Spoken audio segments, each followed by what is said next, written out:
Kjo është një gjë e rrallë që do të vendoset në Hallin Amadeus Palace në hotelin në kthesën e Rrinasit.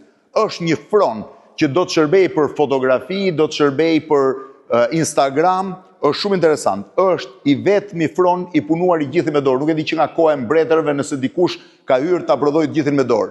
Në qendër ka diellin. Është dru masiv i gdhëndur, dru gështenje në mos gaboj, i gdhëndur i gjithë. Është dru masiv, pra ka qenë i gjithë i bllak druri dhe është gdhëndur e gjitha. E veshur me tapiceri të rrallë që vjen nga Parisi, me pjesën e guaskës sipër, me Amadeus Palace logon e vendosur, ndërkohë që pjesa tjetër e gdhëndur është ai edhe kjo që nga masiv, pra që nga trungi madh i gdhëndur.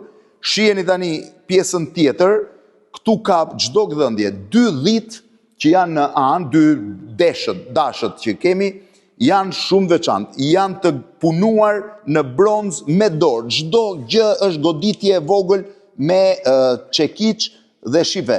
Edhe pjesa e sipërme, shive se si punohet e gjitha, edhe pjesa e poshtme ku dalin gjarprit, shiheni 2 gjarprit, edhe pjesa e poshtme është e punuar me dorë, e gjitha, ka të njëjtën formë, shiheni edhe dhin tjetër, dhe mermeri i punuar i gjithi me dorë, i vendosur me dorë, shiheni ku duket dhe lloji ndryshëm i mermerit. Ky është Portoro, një nga mermeret më të shtrenjta të globit, është i vogël, dhe kjo është e veshur me tapiceri franceze që ka ardhur nga Franca, do shërbej për foto Instagrami duke u shndruar në një lloj sinjatyr, në një lloj po e quaj simboli të Amadeus Palace.